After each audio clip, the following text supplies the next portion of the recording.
You waited for us. My name is Ruth Calderon, and I'm a little bit in awe to be the chairperson for this session, as we have with us, I believe, some of the brightest thinkers in the Jewish world today, and only an hour and a half to enjoy their thoughts. And I've been thinking a few days now, how do you deal with the shortage of time? And I have no way out of it, so we'll just do our best. The issue that we're trying to address is the question of value crisis. Are we in the midst of a value crisis? Which I'm afraid is not a sharp enough question, and I trust my colleagues here to find the clear question that they would want to address. We'll begin with 7 minutes of opening remarks by each of the speakers, and then another round of insights or addresses to each other or the topic. And then at the end, we'll take a few comments from the audience and try to answer them.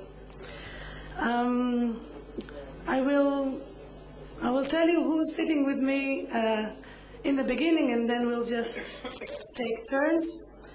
The first speaker that I'm very honored to introduce is Professor Michael Walzer, Professor Emeritus from the Institute of Advanced Study in Princeton University.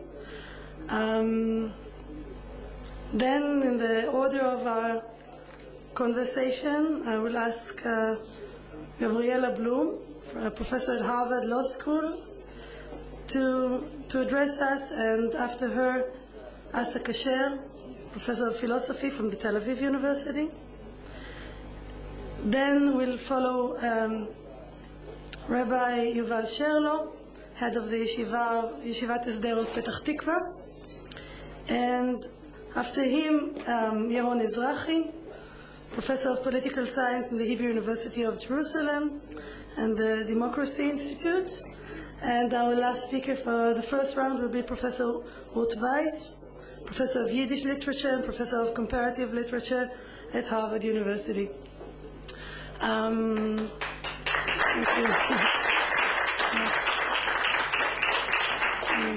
I thank the President for the opportunity to sit with these people, and I'd like to ask Professor Walzer, please, to open.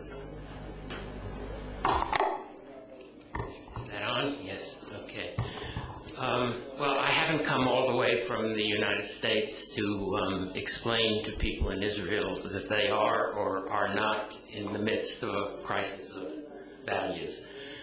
So I'm going to talk in much more general terms. My we will be a very inclusive we. And I'm going to begin by objecting to the phrase. Crisis of values is not the right description. Values don't have crises. People do, economies do, states do, political parties do. But values like life and liberty, justice and solidarity, love and compassion, these are, well, not eternal. I don't know much about eternity, but they are permanent. They endure in secular time, and we don't have to worry that they will lose their value. But men and women can devalue them in the sense that they don't act to make them effective, to recognize them, to enact and enforce them.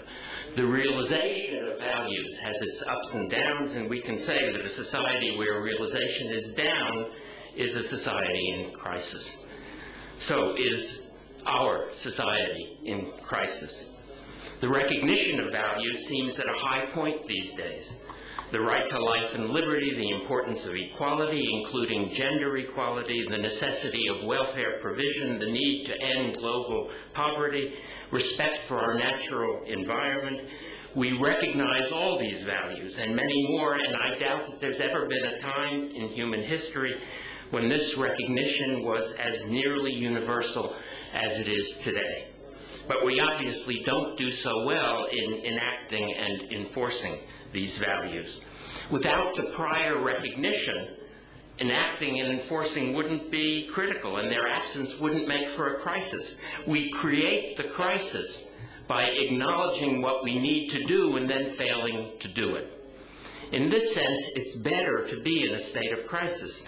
since that state implies knowledge of the values to whose realization we are not yet committed. To my mind, the clearest sign of a global crisis of values is the failure to stop mass murder. Despite the commitment made at Nuremberg and in many UN documents that the Holocaust would be the last, the worst and the last of these crimes against humanity. We gave this name, crimes against humanity, to mass murder, which implies recognition, and we have enacted a ban. Genocide is now against international law, but we have not enforced the enactment. Despite the biblical injunction, we do stand by the blood of our neighbor. We watch the killing in places like Rwanda and Darfur and do nothing. That's a crisis. But it's not a crisis of values. We know the value of human life. We recognize, even the General Assembly of the United Nations recognizes the responsibility to protect. It's the failure to act that makes the crisis. In much the same way, no one defends the desperate poverty of hundreds of millions of people in the world today.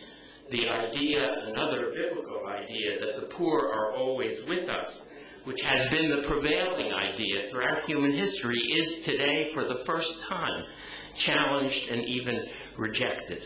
We aim at the abolition of poverty, but we don't actually do the things that abolition would require. That's a crisis.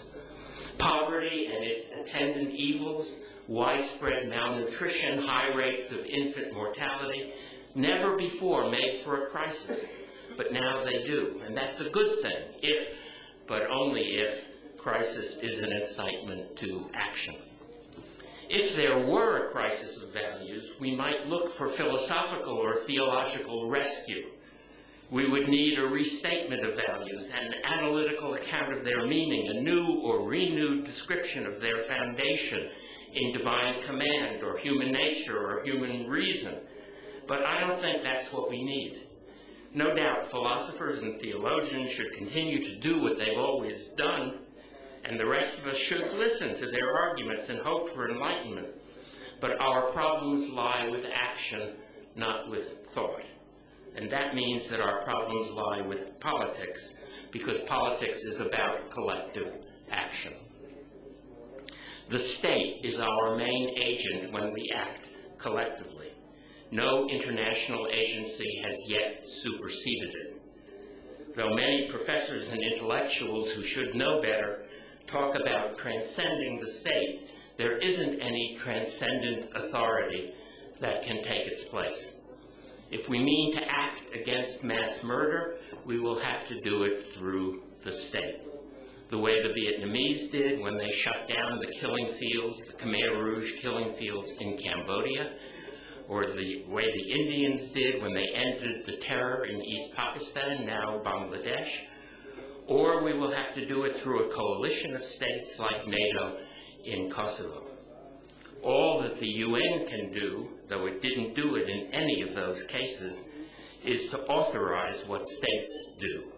The failure of state action produces the crisis of mass murder. But you might say that the failure of state action is also the failure of citizens to press their states to act. So perhaps there is a crisis of citizenship. Another new crisis, that would be another new crisis, since the idea that citizens should press their states to stop massacres in distant countries is a revolutionary idea. For most of human history, the response would have been, who ever heard of such a thing? Now that we have heard of it, we know, or many of us know, how we ought to act. We ought to form organizations and political movements and parties, and we ought to try to influence the leaders of our states, or to replace them if we can't influence them. When we engage in that sort of work, we are dealing with the crisis. And if enough of us engage, there is no crisis.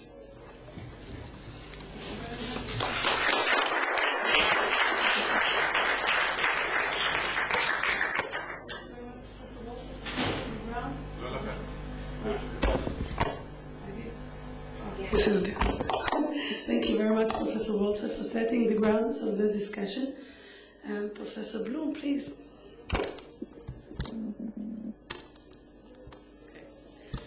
Professor Walter spoke about global values or humanities values, and I want to bring the discussion more to our region.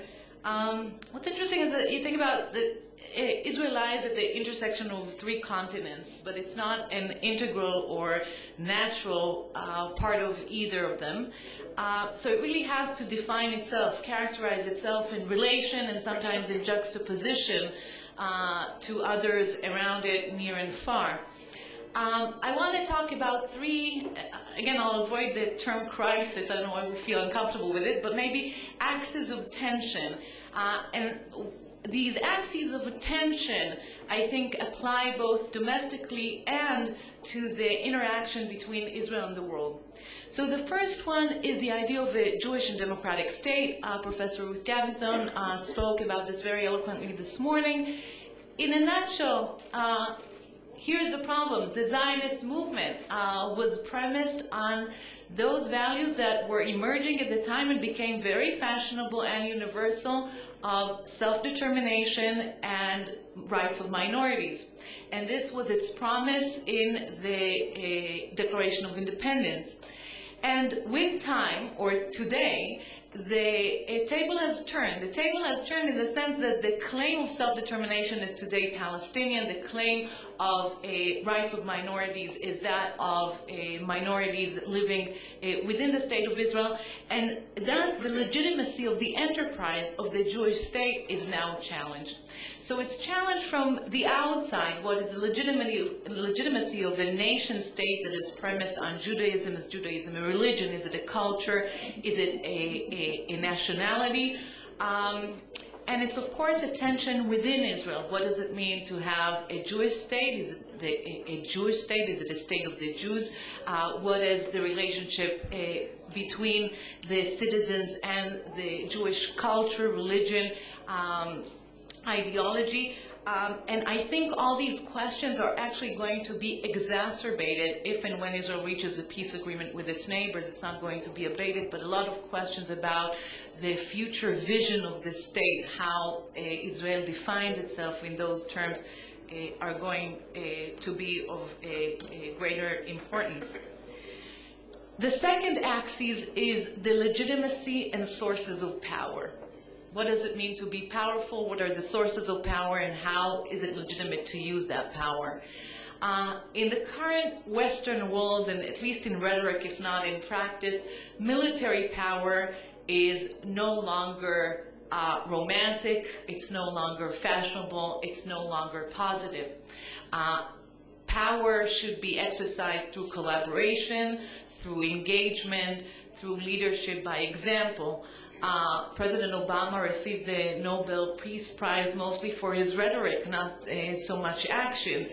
I think it was a message. The discourse matters. The discourse is like action. The discourse matters no less than action. It's the discourse of engagement rather than the discourse of the use of force that the Western world wants to promote. This, of course, brackets out the question of military expenditure within the Western world that hasn't decreased substantially.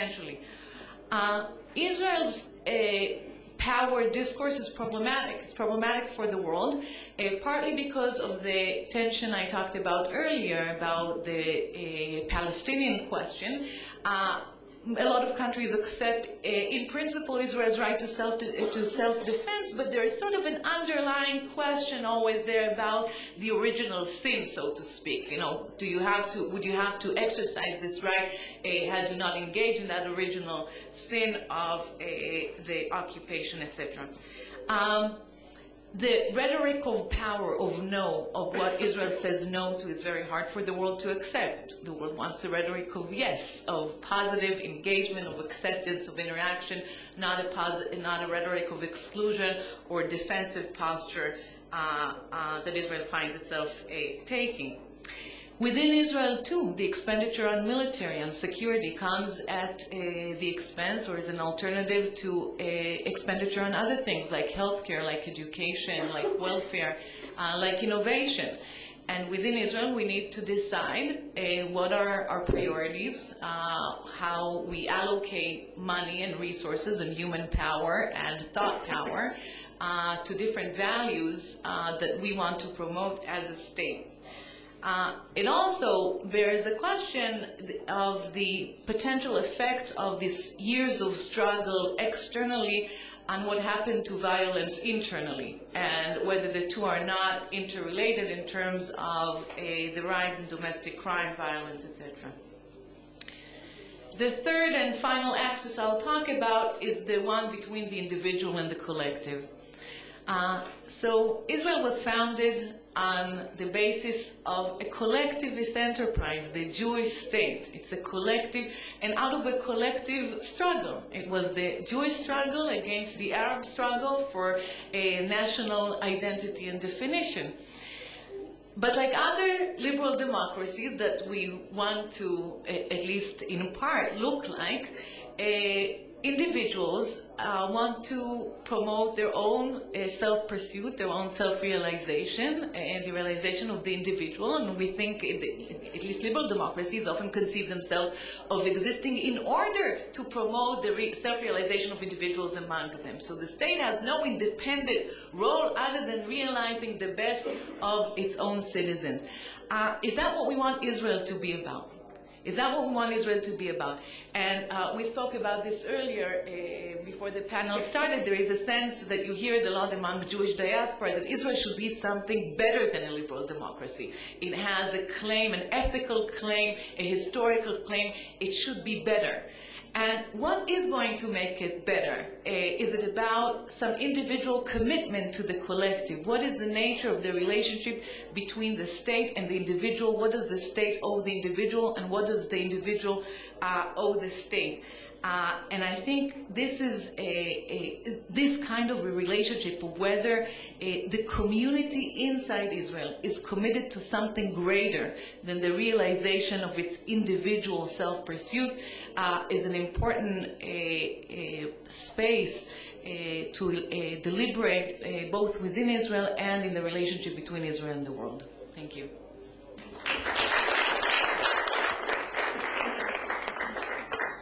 Professor Kasher, please. אני רוצה לדבר בעברית. But I know it will give you a headache, right?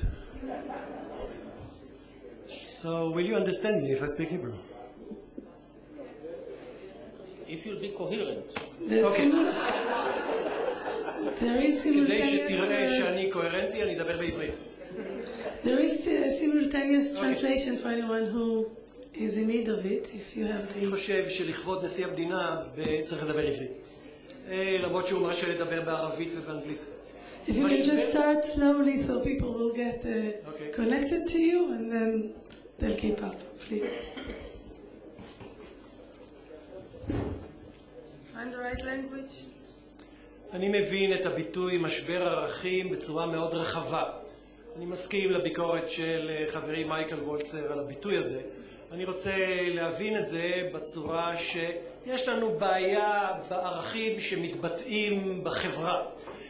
סולם הערכים, הדגשים על ערכים, הם נראים לנו ממש לא בסדר. הם נראים לנו לא קצת לא בסדר, אז לא נקרא לזה משבר. הם נראים לנו ממש לא בסדר. אני רוצה לדבר על שני משברי ערכים. שני דברים שאפשר לקרוא להם משבר ערכי. אפשר לבחור הרבה דברים, אבל אני רוצה לדבר על שניים שאם אתם תשתכנעו ממני שיש משבר כזה, אז כשתלכו הביתה גם תחשבו על השאלה מה אתם, כל אחד וכל אחת, יכולים לעשות בקשר לזה. כי יש הרבה משברים שאפשר לדבר עליהם, אבל אפילו להשתכנע ולהבין, אבל כשנצא מן האולם נגיד מה אני כבר יכול לעשות בעניין הזה. אין לי הרבה מה לעשות. זה העניין של הפוליטיקאים, של הגנרלים, של ראשי התעשייה. זה לא משהו שאני יכול להשפיע עליו. אז אני רוצה לדבר ברמה שבה כל אחד יכול לפעול. ואני אתן דוגמה אחת של משבר מקומי ישראלי, ודוגמה אחת של משבר יותר כללי שאפשר לראות אותו בכל מקום בחברה האנושית הגלובלית. הדוגמה הישראלית שאני רוצה לתת, אני אקרא לה משבר האחריות. יש לנו נטייה רווחת בחברה הישראלית, הרבה יותר מדי חזקה, להתנער מאחריות, לחפש את האשמים במקום אחר, לזרוק את תפוח האדמה הלוהט הלאה, שמישהו אחר יטפל בו. על כל סיפור שמתפתח פה יש תגובה סטנדרטית. מי אשם? הוא או היא? אף פעם לא אני או מישהו בסביבה שלי. אני לא נושא בשום אחריות. אנחנו אפילו ממסדים את זה יותר ויותר, את הנטייה הזאת של סמכות בלי אחריות. יש לנו משטר של רגולטורים, יש לנו המוני רגולטורים. חלק מהם באמת אי אפשר בלעדיהם ומוכרחים להיות רגולטורים כאלה. אבל חלק הם ממש רגולטורים מאחורי הקלעים שהם בעלי סמכויות עצומות והם לא נושאים בשום אחריות. למשל מערכת הייעוץ המשפטי הממשלתי. מערכת הייעוץ המשפטי הממשלתי מקבלת החלטות לא רק לגבי החוקיות של מעשי השרים, אלא גם לגבי הסבירות של מעשי השרים. כלומר, יועץ משפטי יכול לאסור על שר לעשות משהו כי זה לא סביר, לא כי זה לא חוקי. הרעיון הזה שהיועץ החליט שזה לא סביר, למרות שהשר חושב שזה כן סביר, ושניהם יודעים שזה חוקי, זה סמכות בלי אחריות. זה לזרוק את האחריות למקום אחר, זה משהו שמדגים את הנטייה הקיצונית הזאת. שורשי הבעיה הזאת, אני רוצה להצביע עליהם, והכל בצורה טלגרפית, אני ממש צריך להתנצל על הטלגרפיות, זה שטחי ונחרץ ולא רציני, אבל אין לנו זמן ליותר מזה. קודם כל אני חושב שיש לנו בישראל אי הבנה עמוקה של המצב ההיסטורי של ישראל. אנחנו מדינה בהקמה. בתש"ח הכרזנו על הקמת המדינה. זה לא אומר שמיד הייתה מדינה גמורה, מסודרת, שרק צריך לנהל אותה. בתש"ח הכרזנו על הקמת המדינה ומאז אנחנו מקימים אותה. ועדיין לא סיימנו להקים אותה. לא סיימנו להוציא את היהודים מהגלות, את הגלות מהיהודים, לבנות את הזהות הפנימית של המדינה, לסדר יחסים תקינים עם כל השכנים. אנחנו עוד בונים את המדינה. וצריך להבין שלבנות את המדינה זה פרויקט קולקטיבי, שכל אזרח צריך להיות שותף לו. אבל את הרעיון הזה שאנחנו נושאים באחריות המשותפת לפרויקט הזה של להקים את המדינה, הרעיון הזה הוא כאן לא רעיון עמוק. המדינה, אם אנחנו מסתכלים על הכנסת, הכנסת היא גם אספה מכוננת והיא גם פרלמנט. היא אספה מכוננת כי זה חלק מהקמת המדינה. היא פרלמנט כי זה נקרא לנהל את המדינה. אנחנו רואים את זה בדוגמה הזאת בצורה ממוסדת. אבל גם בהרבה דברים אחרים צריך לראות את זה. נוסף על כך יש לנו כאן תרבות הזכויות. שהיא בסדר, מדינה דמוקרטית זה זכויות האזרח, זה לא ייתכן שזה לא יהיה. אבל אנחנו מארגנים פה כמו כל דבר, אנחנו כמו כולם אבל יותר. יש לנו איזו נטייה כזאת להגיד, להתעניין רק בזכויות, רק הזכויות שלי. האחריות היא של מישהו אחר, החובה היא של מישהו אחר. לי יש זכויות. יש פה גם רוח ביקורתית עקרה מאוד רווחת. יש פה מנהג למצוא פגמים בכל מה שזז. תקשורת היא דוגמה מצוינת. מתיחת הביקורת הזאת היא הכרה, כי היא לא באה עם שום אחריות לשום תיקון. אתה לא צריך להציע תיקון. מספיק שהראית שזה לא עובד, ועשית כבר את מלאכתך. זה התפקיד שלי, להגיד שזה לא בסדר. הכל לא בסדר. אנחנו יודעים, אין דבר שהוא בסדר. כששואלים אותי, הכל בסדר, אני תמיד עונה, תגיד משהו כבר בסדר. קודם שיהיה משהו אחד בסדר, ואז תשאלו אותי אם הכל בסדר. שום דבר לא ממש בסדר. אבל אפשר להיות יותר בסדר ופחות בסדר, וצריכה להיות תחושה של אחריות כדי להתגייס לשיפורים האלה. התרופות שאני רוצה לסמן הן לא תרופות שאפשר מצד אחד, כל אחד יכול לקחת חלק בתרופה, אבל הן לא יביאו את הגאולה מחר. קודם כל צריך לחנך לאחריות. אני לקראת חגיגות ה-60 של מדינת ישראל, הייתי חבר בוועדה שארגנה את האירועים האלה, אז התנדבתי לכתוב משהו שנקרא מגילת האחריות.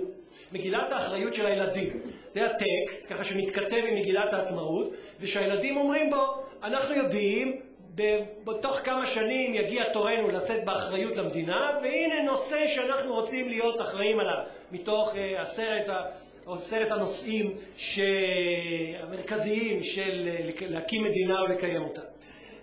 אני כבר מסיים. הטקסט הזה לא הופץ בבתי הספר, כי היה איזה יועץ משפטי שאמר, אז מי יהיה אחראי לזה? מי יהיה אחראי לטקסט הזה? אני חושב שגם חינוך מוסרי באופן כללי הוא חלק מהתרופה, אבל אין לי זמן להאריך לזה. אני רוצה עוד שני משפטים להגיד על המשבר השני, שהוא משבר גלובלי, והוא משבר האיכות. יש לנו בהרבה תחומים של החיים נטייה רווחת להשלים עם זה שמשליטים על מעגלי החיים נורמות נמוכות. אני רק אגיד דוגמאות בשלוש מילים.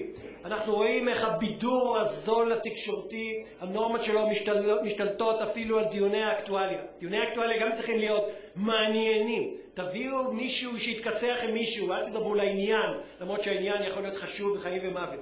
אנחנו רואים את השפה המדוברת, איך נגמרת, איזה נורמות חלות על השפה העברית של ימינו, איך נגמרת שיחה עברית סטנדרטית בימינו. אחלה, סבבה, יאללה, ביי. או שאולי זאת כל השיחה. וגם כואב לי הניתוק מן המסורת התרבותית, היא העברית, היא לא חייבת להיות דתית, אבל היא התרבות העברית, יש ניתוק גמור מתוכה. שורשי הבעיה הזאת הם שיקולים כלכליים של רייטינג, מכנה משותף נמוך שקשה מאוד להילחם בזה, וטכנולוגיות שהן זולות, תרתי משמע, זה זול, לכתוב בטוקבק זה זול, אבל זה גם זול במובן אחר, זה גס, זה בדרך כלל טיפשי, זה תמיד אנונימי, זה לא עוזר להעלות את הנורמות אלא להוריד אותה.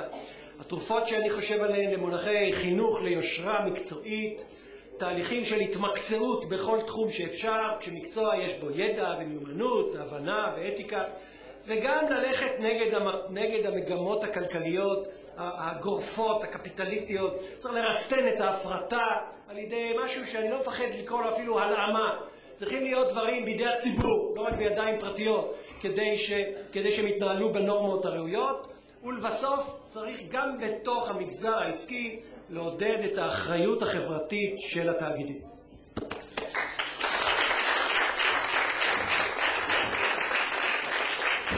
Thank you, Asa. I'm sure that you took some of the time, first of all, to show us that there is philosophy in Hebrew, in the process of establishing a state, but I will have to take some of your minutes afterwards, so be patient with me. Ravi Balcherlo, please. I'm debating if to speak Hebrew or English because my Hebrew is much better, but I'll honor the guests that came from foreign states and I'll speak English.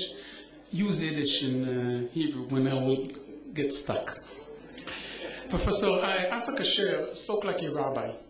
He pointed everyone in the audience, what can you personally do in order to promote the values or the behavior that we should behave according to that. So I'll speak like a professor. And I'll try to analyze how can you answer the question if Israel is in a crisis or are we in a crisis regarding the question about ethics or values. And I think my answer is a little bit different than Professor Walzer. I don't think it's a question of the state. I think I will check it and my survey will be the following. And I'll ask the question that way. When everyone in Israel, or let's speak about Israel and Jewish world or the whole world, when people make decisions, what is the weight of values when they make decisions? I'm not caring now exactly what are your values, but when you make decisions, do you consider, do you calculate, do you include all kinds of debating regarding values? That's my test. And I'll give 4 examples or 5 examples in order to explain that. And then I'll give one answer because there is a title to the session. Are we in a crisis or not? My answer will be in the end. The first thing is, let's say, now the mayor decided to build an institute for disabilities or for mental problems, people that have mental problems near your house. And there are a lot of things that are connected to this issue. The price of your apartment or your house will go down, and you'll be bothered by other people or whatever, or I don't know, all kinds of aspects of this decision. But there are values of social security and responsibility. Will you include the value of responsibility, of sensitivity, of importance for those institutes when you decide to demonstrate again or to accept the fact that you have to pay a price? That's the test. And let's make a survey, let's make a poll about this question and ask how many people will include. I'm not saying what's the final decision, but will include values when they'll ask themselves this question. Second, when you are asking and you have to build the ladder and to describe the ladder, the social ladder, who's up and who's down, how do you test it? When you say he's very, very important, or he has good life, or he has, I don't know how to formulate exactly. Will you include the fact that he is behaving according to values, or you will check his apartment, his car, his job, his position, whatever, check in the society what are values included in those tests, and then decide if if we are in a crisis or not. Third, how many decisions do you accept? When you make decisions, are you including the question of Jewish values or Zionist values or God's icons values, our self-attitude to ourself, our self-approach, as part of your decisions? That means, are you asking yourself, let's say that Judaism or Zionism our values are very important. But it's not a question of a declaration. It's not only a question about the behavior of the state or the policy of the state. How many people in Israel include or in the Jewish world include the Judaism or their Zionism or whatever as part of their decisions, or they don't? For example, how many decisions are you making when you make those decisions, when you include, let's say, environmental issues? You have a party. Are you using paper dishes? Are you using paper cups? Or are you using, are you serving? And it's a lot more work. Washing the dishes or whatever, but you decided you made decisions according to environmental issues and environmental topics. And that's the test. It's not only the question if you press on the government or the state, how many people in Israel include environmental issues in their decisions. And the fifth example is dignity or ethics reasons or decisions. How many decisions do you include dignity? When you say, let's say, in Israel, when you say, we'll meet tomorrow at 5 email session, if God... So you can be positive sure that no one will be at 5 o'clock. Like this session, because this session didn't start at 5 o'clock, and that's a question of dignity. Is it part of your decisions? And that is the test. So I now exposed, or I demonstrated what is the method that I think we should check if we have a value crisis or not. My answer is we are in a very, very deep crisis. And you left us a minute in 11 seconds. Huh? You left it. Okay. I get it. No, thank you for your sensitivity. Yaron Ezrahi, please. My concern is with the future of democracy, with the future of democratic values. The complaint about the crisis of values usually comes from people who are worried that their values and lifestyles are being replaced by the values of other groups.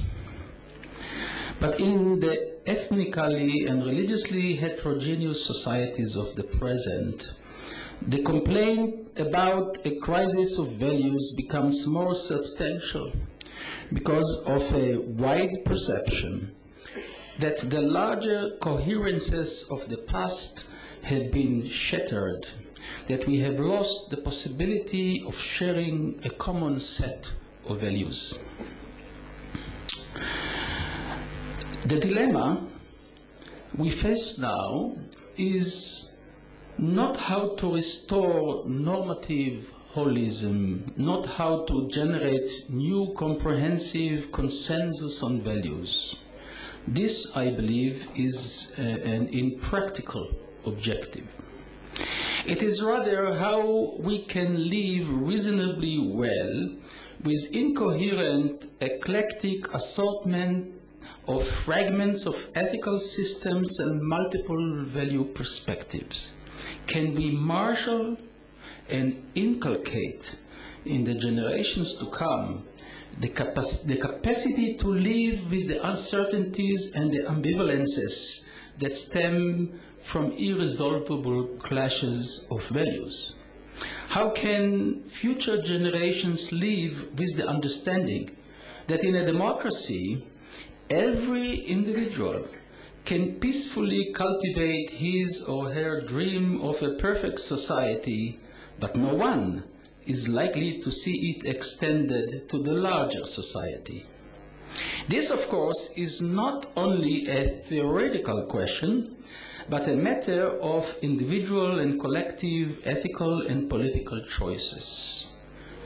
Nietzsche already insisted that, quote, life is no argument, unquote. The problem is how, in our century, we can move key democratic values like the values of life, freedom, and restraint from the philosopher's study to the street. Professor Walzer stressed, I agree with him fully, that the problem is a problem of action. This task, however, has become considerably more difficult due to three major developments. The first is, with the massive rise of fundamentalism in the three religions, democracies face the dilemma of negotiating the coexistence between missionary and exclusive social groups that hold absolute values and regard compromise as betrayal of principles, and social groups that recognize the necessity of compromise in a world of conflicting values and incommensurable ways of life. Second, is the difficulties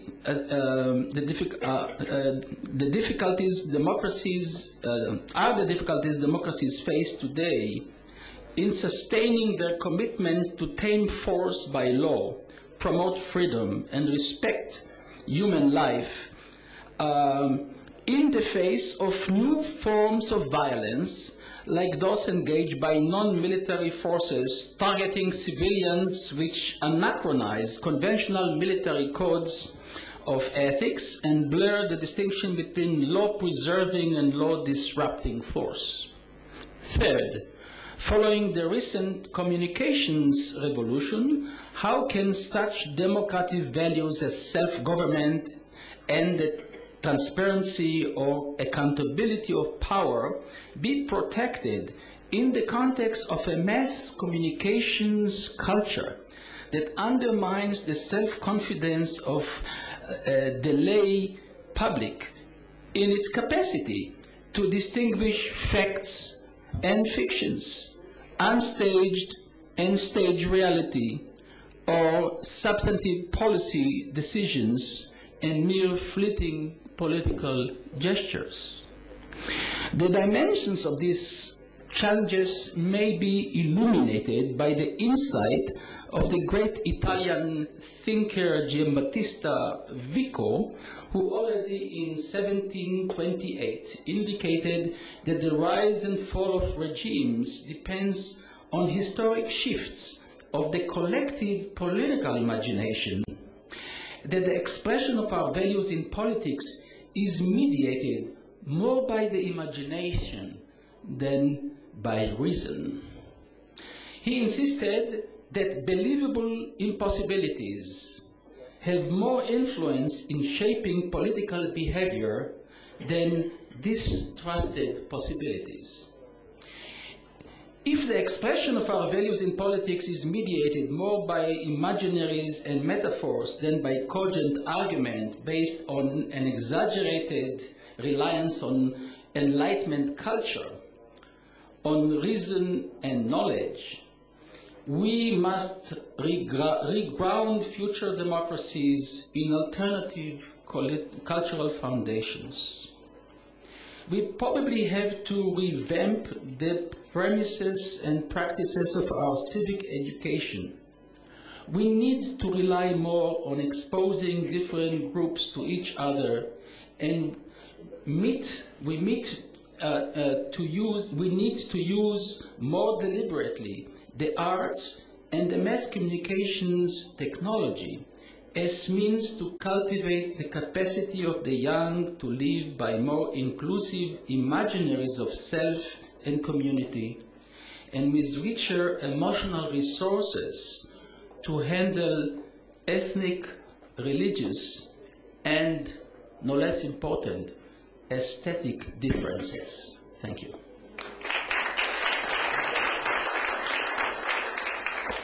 Thank you, Professor Weiss, please. Kaddish Luz. Shimon thinks a minute, he says, you know, you're right. He is an honest man. Go on. The neighbor thinks, he says, did I mention Kaddish Luz? So considering, I see it's so old that it's gotten young again. So considering that Kaddish Luz served in the Knesset in the 1950s, and that the joke traces its origins back to Abraham's challenge to go out over the fate of Sdom, the crisis of values must have bedeviled Jews since before Sinai. And in fact, as far as I can tell, the granting of the Torah through Moses at Sinai was Judaism's answer to what we would call a crisis in values. The Torah's standards of behavior were intended to discipline the human animal, and it was understood that abrogating those standards would leave us open to evil. Judaism very soberly believes that human existence is in a perpetual crisis, and it therefore behooves us to follow as best we can the Jewish way of life as it continues to be interpreted by trusted authorities. I confess I am very far from being a fully observant Jew, and yet the Jewish way of life is the best way I know to confront a crisis of values. And it really distresses me a little bit to see a conference, albeit a conference which is geared more to science than anything else. It distresses me to see a conference devoted to tomorrow in this great enterprise without the tomorrow of Judaism itself, of Jewishness being really there on the agenda. It seems to me that that would be the first thing to look at. So, if by crisis of values the organizers meant this rash of scandals that have lately made Jewish tabloid journalists the envy of the world, these are very serious, and I take them very seriously. The Madoff scandal, and in Israel, for goodness sake, the indictment of both the Prime Minister and the President. And for me, the most serious problem, the Haredi attack on Nir Barkat, the mayor of Jerusalem. I mean, these are really serious things, and I take civic authority, breaches of civic authority, very seriously indeed. And yet, I would say that for me, however seriously we take corruption, fraud, breach of trust, assault on authority, all the legally punishable offenses of leaders against their fellow citizens, I believe that we Jews ought to be much more concerned with a kind of offense that is protected by law. Democratic society guarantees its citizens freedom of speech and association. This gives Jews in democratic countries, and emphatically including Israelis, the right to advance the cause of their enemies. Jews are distinctly unlike most other minorities in taking full advantage of this legal right. Of many ethnic groups in America, including members of other threatened minorities like the Tibetans and the Taiwanese, I recall no appeal for an international boycott of their homeland, such as the Israeli Neve Gordon and the American Noam Chomsky and the Canadian Naomi Klein have been promoting against the Jewish state. I've attended French film festivals, German film festivals, Polish film festivals, each one sponsored by a national group in question. I've never seen one used by the organizers as staging ground for a protest against their national homeland, as recently happened when the San Francisco Jewish Film Festival used the film about Rachel Corrie to attack Israel, and the audience booed the speaker who was invited to defend Israel's actions. The Goldstone Report, which I need hardly describe to you, bears the signature of the self-professing Zionists. There are 60-plus American liberal rabbis who are fasting every month to protest Israel's collective punishment of the Arabs in Gaza, none who are fasting to protest the murderous actions of Hamas in Gaza. So in America, blacks and Jews were once considered natural allies in the struggle against discrimination, the struggle for civil rights. And Jews, as you know, marched for an end to segregation, along with Reverend Martin Luther King, who declared with reciprocal conviction, when people criticize Zionists, they mean Jews. You are talking anti-Semitism.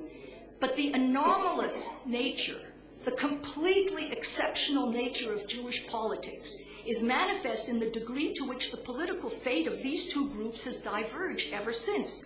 The Black Caucus in Congress now numbers 43 representatives.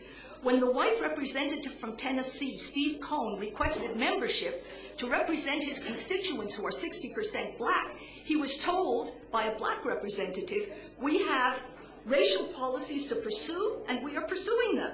Primarily, we are concerned with the needs and concerns of the black population. You see, he did not consider this problematic, right? And we will not allow white America to infringe on these objectives. So this contrasts very sharply with the formation of J Street, a Jewish group whose avowed purpose is to destroy Jewish solidarity in order to advance the Palestinian cause. And need I say that President Obama promotes this group as a means of blunting unwelcome Jewish influence on Israel's behalf. Now, why this disparity? Because in the same period that that discrimination against blacks was lessening in America to the extent that you could actually elect a dark-skinned president very happily of the country, during that same period, there was an expansion of the same degree of antagonism, demonization, hatred, an actual war of propaganda against the Jewish state and against the Jews. So I would say a rule of thumb. The moral crisis of Jews is directly proportionate to the level of aggression against them. And I think that this is a rule of thumb that extends all the way back in Jewish history, and I think that it will be with us forever. So we can expect a great many more defections from the Jewish people, much more of this behavior, this abnormal behavior, as long as the war against the Jews in our time continues. Thank you, Ruth. I'm sorry, but okay, I will just, sorry, then just one other thing. I had other things, I will just, if you'll permit me, I was going to talk about American Jews and leave it at that, but yesterday I had a bit of a shock. We were coming in together, a group of people who were met at the airport by the wonderful organizers of this conference. And we were being ushered through passport control. You should all be so lucky. So the wonderful woman who was ushering through passport control took our passports, took them to passport control, and she said, so do you all not want the passports to be stamped? I was flabbergasted. I said, what do you mean? I want it stamped 7 times. But, yes, well, it's not, believe me, I don't, but the others did not want it stamped.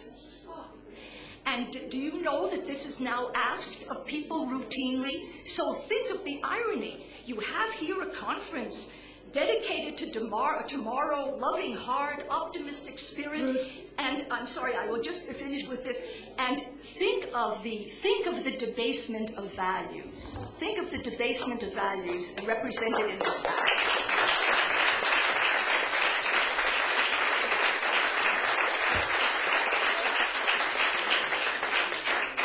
Thank you, Professor Weiss. As the last speaker of the first round, I could trust you to open a new conversation.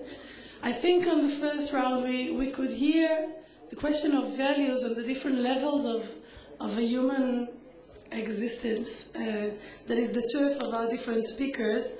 Professor Walzer was speaking about the political aspect, and Gabi Plum was speaking about the tensions of Israel's identity. Yuval Sherlow spoke about values in making decisions on a personal level, in the private life. Professor Kasher was speaking about responsibility and quality. I'm sorry I didn't have more time to talk about quality. I thought that's very profound. Yaron Ezrahi spoke about democracy, and now Ruth Rice spoke about the Jewish way of life and Jewish solidarity. And excuse me for saying one word about the different levels, but I thought, I feel the presentations have given us the different levels of the question of values and the question of the crisis of values.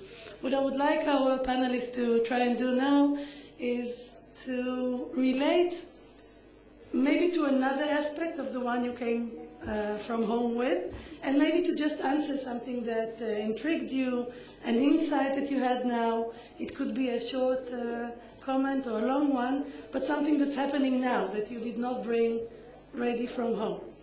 Who would like to start? Please, Yaron. I would be very happy if the international Jewish communities could identify and have a great solidarity with Israel across the board.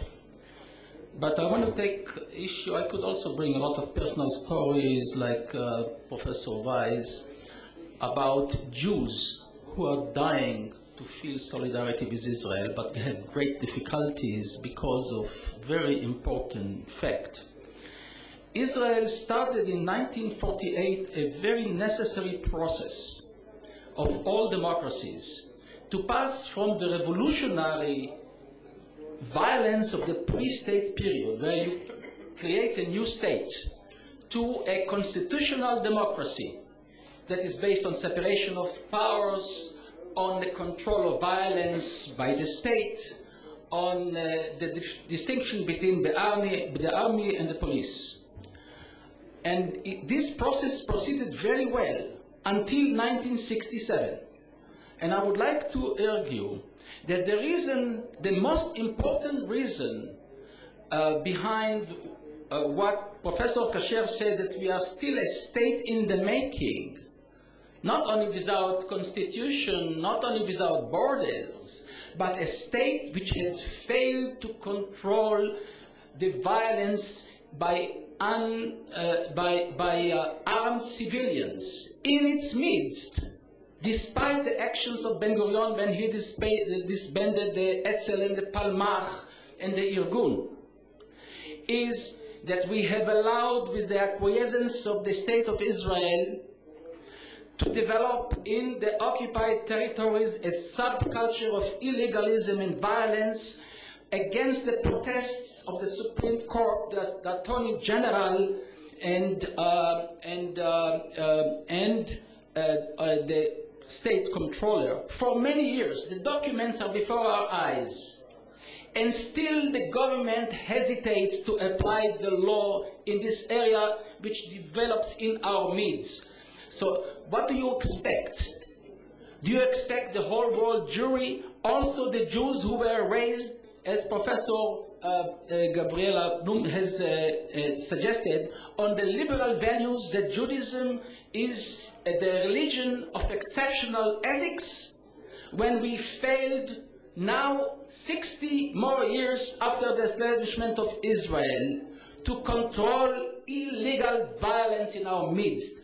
If we succeed to doing this, I think everything will change, and also Goldstone will be defeated or not existent. We're getting heated. I understand we're all talking from our hearts. Yes. I'm just asking for the machloket, for the dispute, to be l'shem shamayim, to be in the sake of heaven. It's possible with you. Please, Rav Yuval Sherlo. I'll be patient, and I will not argue now about our relationship to the Yehuda V'Shomron, to the West Bank, and the question about all these issues. But the main idea of Professor Ezrahi was that democracy should be the essence. And I want to tell you that if you want to solve the question, or if you want to deal with the question about solidarity of the Jewry all over the world, and even, I think, even the Gentiles towards Israel, if you think that if Israel will be another democratic state, only that, and this will be the essence and the value of this state, you're making a big mistake. trying to avoid discrimination from one side and assimilation from the other side. If Israel will not be a Jewish state, and I'll say a Jewish democrat state, and it's contradiction, and it's something that nobody can understand. How can two sources of power can exist together? Judaism and democratic there is a contradiction by definition, because you say that two sources of identity, of power, whatever. But if we will not decide that, let's say that way, if we will not take Professor Zrachi's words from one side, but only one of them, and add to that the fact that this is a Jewish state and there is a contradiction, and when you say there is a collective approach or a collective identification of the state, there is something that will reduce the list of rights and all those problems that Israel faces constantly. I think there will not be anything that will connect the Jewry all over the world to Israel, if it will not be special. And I think also that the whole world will not see any importance of Israel's existence. Thank you very much. Professor Michael Walzer, I just want to say, maybe I'm only saying a personal thought, but it's important for me that the people that do not live in Israel every day will feel that you have the complete freedom to say what you think about our joint project as you feel it. I think we as Israelis very much need all of us to be parts in this project together. So if I can say so, please feel free. Okay, well, it probably was always inevitable that discussions of values would turn to discussions of politics. And most of us tiptoed around that, but Ruth Weiss was forthright in confronting the political issues, and I will engage with her for the sake of heaven. First of all, my wife and I went through passport control with a lot of other Americans at Ben Gurion Airport, and no one asked us if we wanted our passport stamped, and none of us wanted to be asked. And we represent, I think, the great majority of Jews who come to Israel. No, but many of them were Jews. Secondly, I want to say on behalf of J Street, of which I am sometimes a member and sometimes a critic, that it acts on behalf of Israel. But there is a disagreement about what on behalf of Israel means. And that is a disagreement for the sake of heaven, and it's very, very important that that disagreement be aired, and that we recognize the commitments on both sides, which are commitments to the safety and the future of this Jewish state. Now, I am, as Rabbi Sherlow recognized, I am a statist. I believe that the paramount lesson of Jewish history is the importance of having a state. We learned that over many, many centuries. If you study the texts of Shtadlanut, which make your skin crawl, you know the importance of having a state. But if we recognize the importance of having a state, we have to acknowledge that other people also need a state. And that is a universal. Mr. Samoa mentioned that what Tony Blair said, that ignorance breeds extremism, and Shoshani also talked a lot about the values that we face.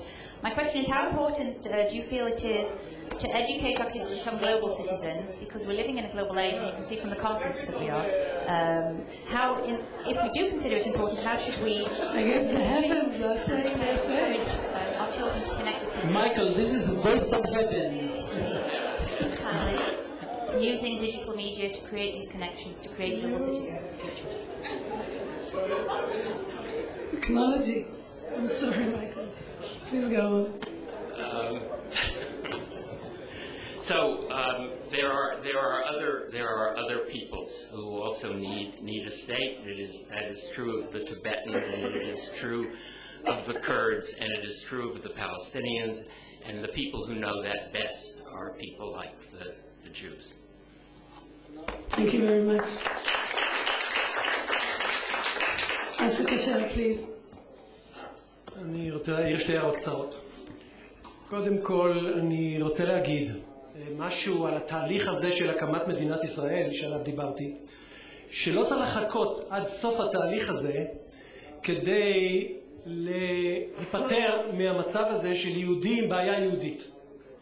כן, את הבעיה של להיות יהודי עם בעיה יהודית, שהייתה הבעיה של אבותינו, את הבעיה הזאת פתרנו כבר.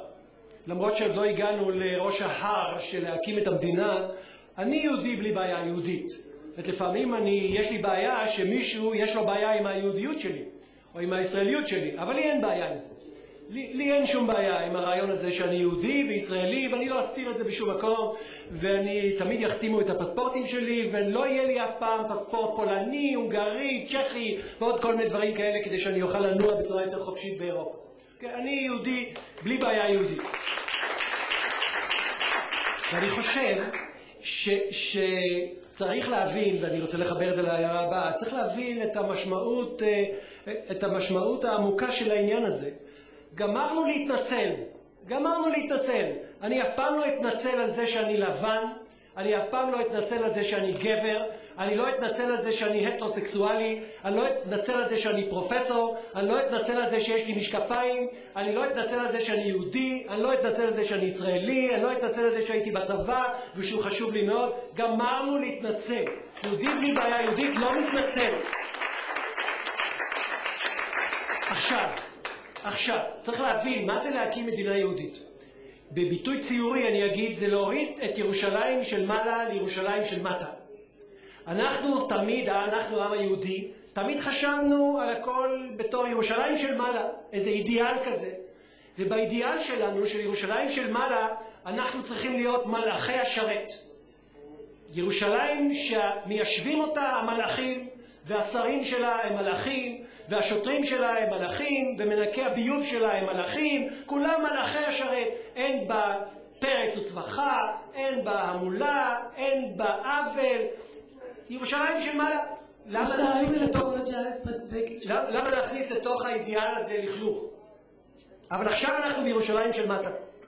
ובירושלים של מטה אנחנו בחיים האנושיים, ויש קונפליקטים, ויש קבוצות שונות של אנשים, ויש חילוקי דעות, ויש לנו שכנים בעייתיים, חלקם מתנשקים איתנו וחלקם יורים עלינו. אנחנו במצב הריאלי, ירושלים של מטה. ובירושלים של מטה יש לנו בעיות, ויש לנו חולשות, ויש לנו חסרונות. זה לא נימוק בשביל לא להיות סולידרי עם הפרויקט הזה של להקים את מדינת ישראל ולהוריד את ירושלים של מעלה אל ירושלים של מטה. היהודים שחברי ירון אזרחי הזכיר קודם, שיש להם בעיה להזדהות עם ישראל, הם בעיניי עדיין חיים במישור של ירושלים של מעלה. צריך לרדת לירושלים של מטה. Gabi Bloom, and we'll try to still keep some time for comments, but I apologize if we use most of the time. Gabi and Ruth, would you like to? There was another thread beyond what Ruth Calderon identified about the different levels. There was another thread that I noticed passing through the speakers' comments, and that was not just values as politics, to continue Professor Walter's and Professor Zachi's comments, but about the process of mediating values. So it struck me when Rabbi Sherlock spoke about to what extent do you take values into consideration when you choose what to say or how to act. And it struck me that the problem is that everybody thinks in terms of values. That, very few people wake up and say, I'm going to do this or I'm going to do that because I don't care about any values. It's just a question of which values and how you mediate the tension between values. So people are against or for foreign aid, and it's always in the name of the value of those who are within the country or the needy and poor outside the country. And when you go to war, the values that collide or conflict is the values of your own security and the value of the safety of those on the other side. And sometimes in the name of the same values, you reach opposite conclusion, such as being Jewish and Zionist and being pro-settlements. And I would argue there's nothing anti-Jewish or anti-patriotic in being, or loving your country less in being against the settlements. So the question is not so much, I think, or I would argue with Rabbi Cheryl, I don't think the question is so much the degree to which you take or rely on values. The question is, how do you mediate? How do you accommodate? How do you have the discussion about conflicting values? And that goes back to politics and institutions. Do you want the courts to do more of that? Do you want the political system to do more of that? The things Professor Kasher said about the public discourse. What does our public discourse look like? How does our media discourse look like? Do we have any empathy in us? Do we have any empathy for opposing values or opposing ideologies? I think the process of negotiating values is what we need to think more about. Thank you.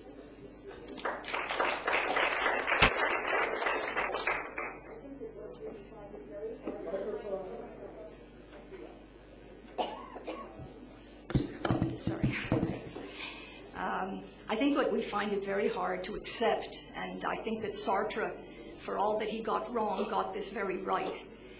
Anybody would find it hard to accept that we live as Jews, both inside the land of Israel and outside the land of Israel, on two completely different planes. We have our internal life, and in the internal life, it may be Yerushalayim Shel Mata, but I think that, of course, we all would like to raise it to Yerushalayim Shel Mala. I think that this is our DNA also. I think we all consider values and take ourselves very seriously, morally, and all the rest of it. However, unlike all other people in the world, and I would emphasize this, we are the target of choice, not just historically, but we are the target of choice today in an extraordinary degree, and I would say much more so than before World War II, because the United Nations is the main forum for anti-Semitism. That was never the case before. This is an extraordinary position for a people to be put in. Extraordinary. I mean, some people, psychologists, call it the battered child syndrome. I don't like to psychologize politics. I think that we should talk about, and by the way, you mentioned the state, so you brought in the political side of a crisis of values. But you see the impossibility of this. Jews are not, were not, and will never be attacked for the wrongs that they do. They are attacked for the rights that they do. They are attacked for everything that they get right, for the fact that their civilization is self-accountable, and that self-accountability has meant that Jews have flourished, that they have created, that they make the desert bloom, and all the rest, that they are creative middlemen. There are so many reasons for this, but let me say that Israel in particular never was hated for its size, because it's just simply logical that the occupation of the West Bank was the consequence of the war against Israel. It cannot retroactively have become its cause. I wish people would memorize this sentence. So this is not, the problem of values here is extraordinarily difficult, and nobody wants to face it, it seems to me. It's like my daughter brought me a mug. Denial is not a river in Africa, in Egypt, yes. Right? It is an extraordinary position to be put in, so of course it makes Jews defensive. You may say you're not defensive, but with the behavior I am documenting is sociologically, anthropologically abnormal. That was my point. It is abnormal. And I think that this is something that one ought to be aware of. This is abnormal behavior. It is abnormal for a state to bring people here to pay their fare, to put them up in a hotel, and if they ask, and to ask them, would you like to join the boycott against us? Can we make your life simpler by putting you this? This is really, and look there, you may say it didn't happen in your plane, but it happens routinely. You all know academics who do this, who come here at the very least, may I make a plea that something should come out of this for tomorrow? Can we ask the world to produce a John F. Kennedy who will say, Ich bin ein Berliner, and say this in relation to Israel, and ask everybody to stamp their passport and say, I have been to Israel, even if they have not, so that they can identify with this. Thank you, Ruth. I would like to ask the audience if there is a question in the room that just has to be asked before you go home, or something necessary. Please, sir. Yes. Just really quickly, I wanted to, well, ask the entire panel, but really pointing this to Professor Weiss. You went, you said, like the expression says, you went there when it was in intellectual information, which is obviously, if I go to my family reunion, it's an issue of black-Jewish relations, so something. But on the other hand, you're speaking unabashedly like Jewish nationalistic, is what it's sounding, like the vibe that I'm getting. To what degree, and I'll pose this with the whole panel, to what degree is cross-cultural dialogue and cross-cultural engagement, our important, but to what degree does it impact Jewish values or the crisis of values? I mean, you're asking me, I would tell you, it's a very painful question, because of course everyone would like to sit down, you know, and the favorite song is, all together now, all together now, all together. I mean, this is really our mantra. Well, who would not want that? Who would not want peace and dialogue and all the rest of it? The question really is, and again, people cannot face it, the question is, how do you talk to the person who wants to delegitimate you? And not individually, because it's always easy for us to get together individually. But people, we're talking here about states. We're talking here about, you know, political conflagration. So, you know, when groups on campus get together and they have these nice meetings together, you know, especially Muslim Jewish groups, the kids who are involved in it enjoy it tremendously, but they never bring up the basic problem. They never bring up the basic problem, that there are 1.5 billion Muslims in the world, and that they have many, many lands, and that there are 12.5 million Jews today, 5 million less than there were in 1939, and that somehow the Arab and Muslim world denies this people one land. They never bring that up because it wouldn't be nice in a kind of friendly dialogue. That's the problem. Thank you, Ruth. I would like to try and be polite and civilized, as Yuval said, and keep the time. So again, 2 necessary remarks from the panel, and then I'll wrap up. Please, חצי דקה. I recognize that if I will stand here and say how good we are and how terrible is the world to us, I'll get the best applause from this audience. I'm sorry to say that, but I want to tell you something. To be Jewish does not have to be ethnocentric. We in Israel, I recognize what Professor Kasher said, that there is a distance between Yerushalayim Shel Mala and Yerushalayim Shel Mata, between heavenly Jerusalem and earthly Jerusalem. But the question is, from Yerushalayim Shel Mata, how low shall we, or can we, or should we go? And that's, in my opinion, what we should do. We cannot afford to lose all those Jews who want us to rise from earthly Jerusalem and touch heavenly Jerusalem. Thank you. First, very briefly, Jerusalem, earthly Jerusalem will be as high as we feel we are responsible for. I mean, it's up to us to decide the height of earthly Jerusalem. So it's not them, it's us. So ask yourself, what are you going to do tomorrow for raising the level of earthly Jerusalem? But I'd like to answer the question from the audience. See, Jewish culture, whether you interpret it religiously or in a minute. Oh, okay, slicha. No, thank you. Okay. Go on. Jewish culture, whether you interpret it religiously or secularly, I mean, it always has had the ingredient of self-restraint. So in the Jewish tradition, you do everything, but in a restrained form. You work, but not on Saturday. You eat, but not pork. Things like this. Okay? Now you have national affiliation, and it is of much importance to you. However, not everything is sanctioned, which means that you have to restrain your national feelings. So the idea of let's erase nationalism because there are some nationalists who are abhorrent is wrong. It's like, let's not work because there is Saturday, right? Work 6 days and then stop on Saturday. So that's the Jewish religious tradition. Thank you. We'll start with working one day.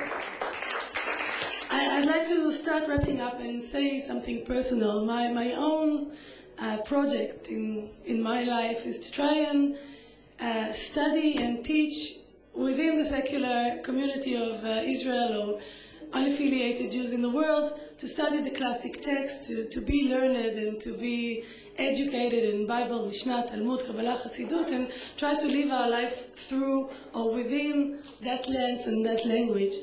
I want to say that I respect very much and I feel fortunate for this conversation that although is holding really great tensions within it, there still is a possibility for Jews that come from different perspectives, and each is living that perspective in a very serious way and fighting for it for our lives, to sit together and have some kind of common ground, which is the huge, great books library that we all come from, Moses that Michael Waltzer that is talking about, and Moses that Yuval Sherlock that is talking about, and the language that can hold a serious dispute for the sake of heaven, Machloket L'Shem Shamayim. I want to thank Gabriela Blum, Yuval Sherlock, Yaron Ezrachi, Asa Kasher, Michael Waltzer, Ruth Weiss, and thank you all for being patient and listening. And next year, in peace, democracy, in Jerusalem, Yerushalayim Shel Ma'ala, stretching up.